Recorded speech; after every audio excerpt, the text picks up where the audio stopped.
할렐루야. 사랑하는 대강의 가족 여러분, 오늘 하루도 하나님의 말씀과 동행하는 삶이 되길 소망합니다. 오늘 함께 나눌 하나님의 말씀은 마가복음 9장 38절에서 39절 말씀입니다.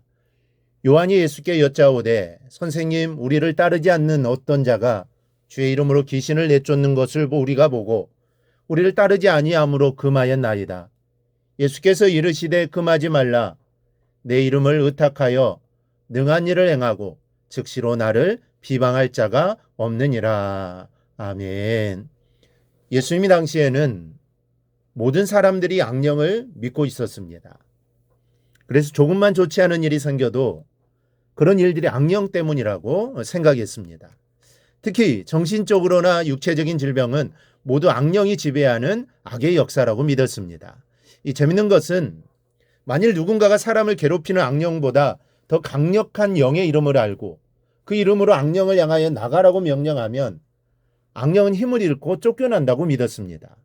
이것이 오늘 본문의 배경입니다.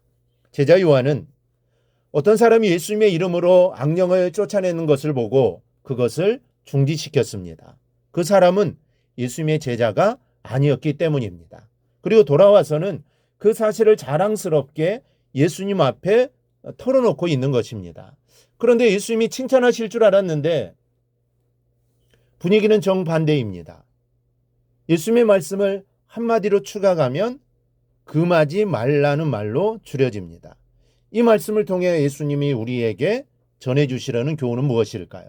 먼저 영적 덧셈을 잘하는 신앙인이 되어야 한다라는 교훈입니다. 숫자의 셈은 4가지가 있습니다.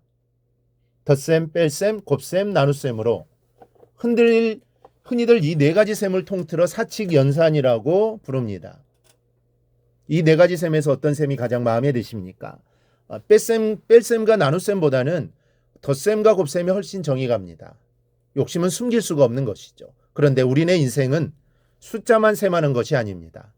인간관계에도 셈이 있고 믿음에도 셈이 있는 것입니다. 어떤 사람은 나눗셈을 기가 막히게 합니다. 일단 어떤 모임이든 그 사람만 들어가면 둘로 나누어지고 셋으로 찢어집니다.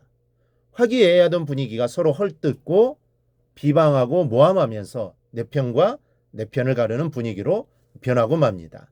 오늘 제자들의 모습이 그런 모습입니다. 요한의 말을 눈여겨볼 필요가 있습니다. 이렇게 말합니다.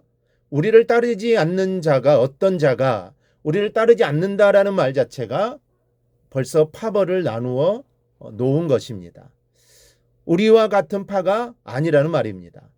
어떤 자라는 말은 교류가 필요 없는 사람이라는 의미입니다. 그러니 누구든지 이름조차도 물어보지 않은 것입니다. 여러분, 한 공동체 안에서 우리와 너희를 나누어 부르는 것은 나누기를 한 것입니다. 신앙생활에서 있어야 가장 나쁜 것이 편가르기입니다. 교회 안에서는 행여 말 한마디라도 우리와 너희를 가려서는 안 됩니다. 모두가 불행해지는 시작이 되는 것이죠. 제자들이 예수님의 이름으로 귀신을 쫓아내는 사람들을 금한 이유는 시기심과 파벌의식이었습니다.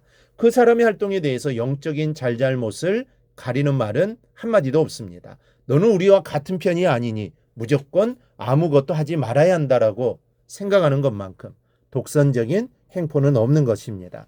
이 공동체 안에서는, 믿음 안에서는 나눗셈은 잊지 말아야 할 것입니다. 이 덧셈을 해야 합니다. 나누어진 것도 하나 되게 하고 흩어진 것도 끌어모으는 덧셈의 믿음이 되어야 합니다. 나누기를 잘하는 사람은 되지 않기를 바랍니다. 더하기를 잘하는 믿음이 하나님을 기쁘시게 하는 믿음입니다. 둘째, 나눗셈에 뭉치는 자가 되지 말아야 한다는 교훈입니다. 여러분, 조금 전까지 제자들은 서로 누가 더 크냐 서열다음으로 맹렬히 싸우고 있었습니다.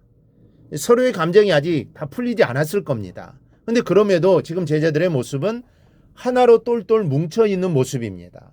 어떻게 된 일일까요? 다른 사람에 대한 파벌의식이 작동하자 서로를 미워하던 미움조차도 공통적인 시기로 바뀌어진 것입니다. 자신으로 9명이라는 숫자가 함께 낑낑대면서도 귀신을 쫓아내지 못했습니다. 그런데 이 사람은 제자가 아니면서도 예수님의 이름을 허락도 없이 사용하면서 귀신을 내쫓고 있는 것입니다. 만약 이 사람의 이름이 널리 알려지고 혹시라도 예수님께 이 사람을 제자로 삼게 된다면 여러분 어찌 되는 겁니까? 예수님이 왕으로 등극하시면 자신들을 제치고 이 사람이 요직을 차지하게 될지도 모른다는 불안함이 제자들을 아마 자극했을 겁니다. 그래서 어제의 경쟁자들이 오늘의 동지로 똘똘 뭉치게 된 것이죠. 그리고 그 자리에 있지도 않은 사람을 하나가 되어 생매장시키고 있는 겁니다. 나누는 일에 뭉치는 것은 아주 야비하고 치사한 일입니다. 어떤 상황이라도 나누어지는 일에는 하나가 되어서는 안 됩니다. 차라리 무관심한 것이 서로의 유익을 위하는 길이요 함께 사는 것입니다. 숫자 셈도 잘해야 하고 물질의 셈도 잘해야 하지만 영적인 셈은 정말 잘해야 합니다. 뺄셈이나 나눗셈은 아예 인연을 맺지 말아야 합니다. 믿음 안에서는 덧셈과 곱셈만 있어야 합니다. 더해주고 곱해주면서 하나님의 역사를 함께 이루어 가야 할 것입니다. 그 안의 소리는 하나님께서 얼마나 풍성하게 역사하시는가를 체험하게 될 것입니다. 우리 안에 있는 오병이의 기적은 덧셈과 곱셈에서만 이루어진다라는 것을 기억하시기 바랍니다. 서로 도와주고 이해하고 함께할 때 하나님의 기적은 일어나는 것입니다. 이 사실을 잊지 말고 믿음 안에서 덧셈과 곱셈을 잘해서 풍성한 믿음의 주인공들이 되어지기를 주님의 이름으로 축원합니다. 오늘 묵상한 말씀을 굳게 잡고 삶으로 실천하며 살아내는 대강의 모든 성도들이 되기를 축복합니다.